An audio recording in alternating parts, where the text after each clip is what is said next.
Hello students, आज का हमारा टॉपिक है एनसीईआरटी बुक का page number 5, 6, 7 the French revolution and the idea of the nation. तो इस टॉपिक में हम पढ़ेंगे कि क्या क्या चेंजेस आए फ्रांस और यूरोप में। चुपचाप आप कहानी की तरह सुनते चलिए, इसको बीच बीच में मैं आप लोगों को बताती चलूँगी कि कौन कौन सा क्वेश्चन इम्पॉर्टेंट है, उसको आप नोट डाउन कर सकते हैं।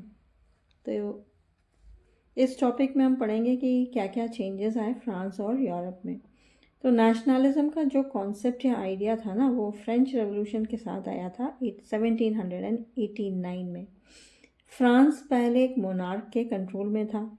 तो स्टूडेंट्स, जैसा कि हम सब जानते हैं कि अगर एक स्थान पर कुछ चीज़ होता है तो उसका असर सिर्फ उस जगह पर तो नहीं होता है ना, बल्कि आसपास भी होता है। तो 1789 में फ्रेंच रेवोल्यूशन जब शुरू हुआ तो उसका इम्पैक्ट पूरे यूरोप में पड़ा।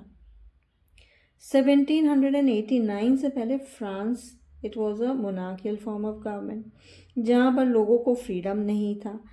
आज हम एक डेमोक्रेटिक कंट्री में रहते हैं। सोचो, जब ये मोनार्क के द्वारा रूल किया जाता था तब क्या फ्रीडम थी और किस तरह से लोग कैद में रहते होंगे।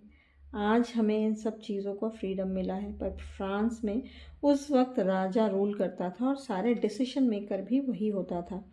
अब जब फ्रेंच रेवोल्यूशन हुआ तो सोसाइटी में चेंजेस होने लगे ताकि एक sense of collective identity create हो और फ्रांस के लोगों में एक बिलोंगिंगनेस नेशन के लिए वो क्रिएट हो। अब कौन कौन से चेंजेस हुए उस वक्त, ये इम्पॉर्टेंट टॉपिक है आपका कि what changes were brought about. तो this is important from your examination point of view. First point जो है वो आपका ये होगा कि मोनार्क का पावर जो था वो हटाकर कॉमन सिटीजन्स को दे दिया गया। सेकंड जो था वो idea of la patrie, fatherland, country को इम्पोर्टेंस दिया गया। ले सिटीजन्स को इम्पोर्टेंस दिया गया। क्यों? क्योंकि those people they were fighting for a democratic form of government. Already they had bucked up with a monarchical form of government, hence they had formed or they had thought of these changes, or these changes were brought about where citizens were given importance. Next, the idea of united community where everyone was treated as equal with equal rights. सबको equal rights दिया जाना चाहिए rather. और old flag को replace करके new flag लाया गया। अब फ्रेंच को नेशनल लैंग्वेज डिक्लेयर कर दिया गया और जितने भी रीजनल लैंग्वेजेस या डायलेक्ट्स थे उसको अबॉलिश कर दिया गया। नेक्स्ट था national anthem, patriotic songs compose किए गए ताकि लोगों के मन में एक सेंस ऑफ बिलोंगिंगनेस, नेशनलिज्म की भावना हो। नेक्स्ट था स्टेट जनरल को इलेक्ट किया गया। किसने किया? एक्टिव सिटीजन्स ने, और उसको रीनेम किया गया नेशनल असेंबली के नाम से। ये सब चेंजेस हुआ ताकि कलेक्टिव आइडेंटिटी क्रिएट हो लोगों के मन में, और एक सेंट्रलाइज्ड एडमिनिस्ट्रेटिव सिस्टम बनाया गया ताकि यूनिफॉर्म लॉज या फिर सभी के लिए समान लॉ बनाए जाए।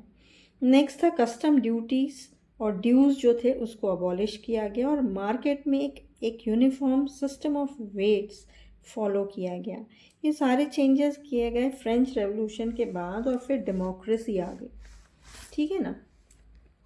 अब रेवोल्यूशनरीज जो थे, जो फाइट कर रहे थे अपने देश को आज़ाद कराने के लिए, उन्होंने डिक्लेयर कर दिया उनका मिशन, और लोगों की डेस्टिनी भी यही है कि लोगों को लिबरेशन मिले।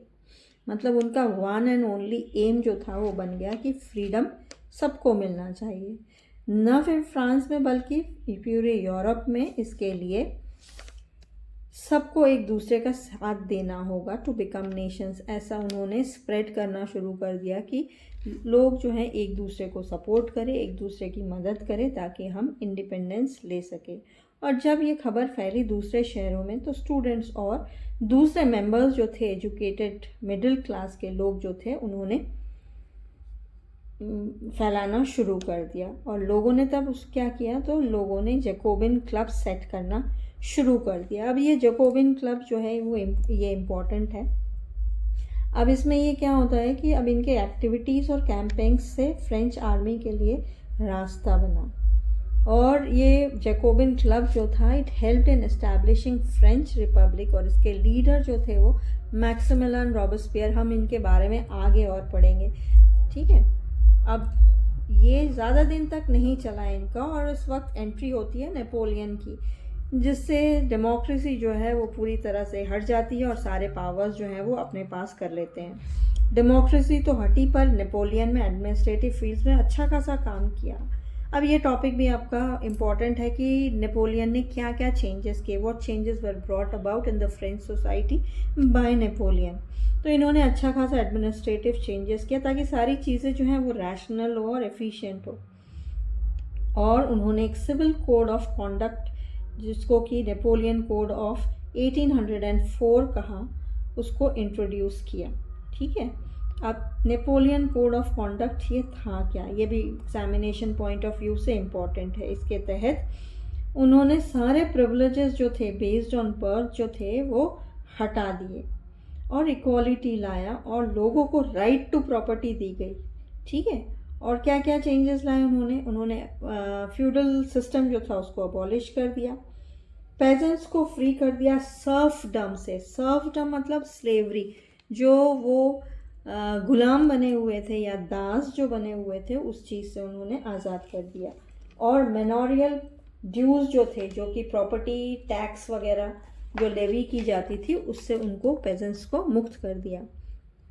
नेक्स्ट किया था उन्होंने गिल्ड रिस्ट्रिक्शंस रिमूव किया, जिससे फ्री ट्रेड और इकोनॉमिक डेवलपमेंट हुआ।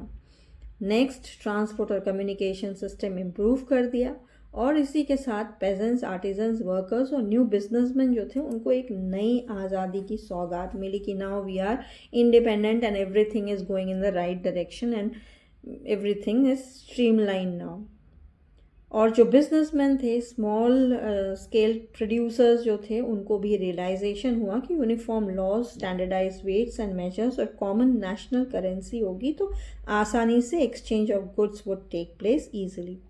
अब लोगों को नेपोलियन पर भरोसा होने लगा कि भाई उसने इतने सारे चेंजेस कर दिए तो वाकई में बंदा जो है वो काम का बंदा है और ज़रूर कुछ हमारे लिए अच्छा करेगा जब उसने इतनी सारी चीज़ें अच्छा कर दी।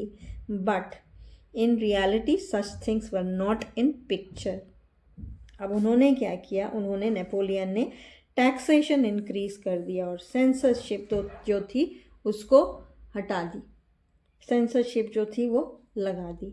और फोर्स्ड कॉन्स्क्रिप्शन मीन्स आर्मी में जो फोर्स रिक्रूटमेंट जो हो रहा था उस पर उन्होंने ज़ोर दे दिया कि भाई लोग जो हैं वो ज़बरदस्ती उनको बुलाया गया कि आर्मी ज्वाइन करो, और ताकि उनको लोग जो थे, लोग तो एक तो मिल नहीं पा रहे थे और लोग उनको मिले, किस तरह से मिले कि भाई आप आओ, ज़बरदस्ती उनको बुलाया गया और उनको लड़ाई लड़ने के लिए उनको बुलाया गया। तो अब लोगों को जो था नेपोलियन की रियलिटी समझ में आ गई कि नेपोलियन ने ये सारी चीज़ें क्यों करी। बेसिकली ये सारी चीज़ें उन्होंने अपनी एक्सपेंशन के लिए करा, टेरिटरी एक्सपेंशन के लिए, कि ज़्यादा से ज़्यादा मैं एरिया कंट्रोल कर सकूं या कैप्चर कर सकूं, और अपना आर्मी बढ़ाने के लिए ये सारी कदम उठाई। लोगों को लग रहा था ये सारी चीज़ें अच्छी हो रही हैं शुरू में जो उन्होंने चेंजेस लाए थे सोसाइटी में, बट धीरे धीरे जब उन्होंने ये सारे मेजर्स फॉलो करने शुरू कर दिए तो लोगों को लगा कि नहीं, something is fishy and something wrong is going to happen. तो उन्होंने नेपोलियन को समझा और उन सब चीज़ों को उन्होंने ये किया कि भाई ये सारी चीज़ें जो हैं वो ठीक नहीं है और नेपोलियन के अगेंस्ट में हो गए। ये था हमारा आज का topic, French revolution and the idea of nation. सारी चीज़ें मैंने आप लोगों को इस वीडियो में बेसिकली सारी चीज़ें डिटेल में समझाई हैं। अगर कुछ समझ में नहीं आता है तो आप मुझसे मैसेज करके पूछ सकते हैं। उम्मीद करती हूँ ये वीडियो आप लोगों को अच्छा लगा होगा, और मिलते हैं अगले वीडियो में। तब तक पढ़ते रहिए, मुस्कुराते रहिए, खुश रहिए। Bye bye, Tata.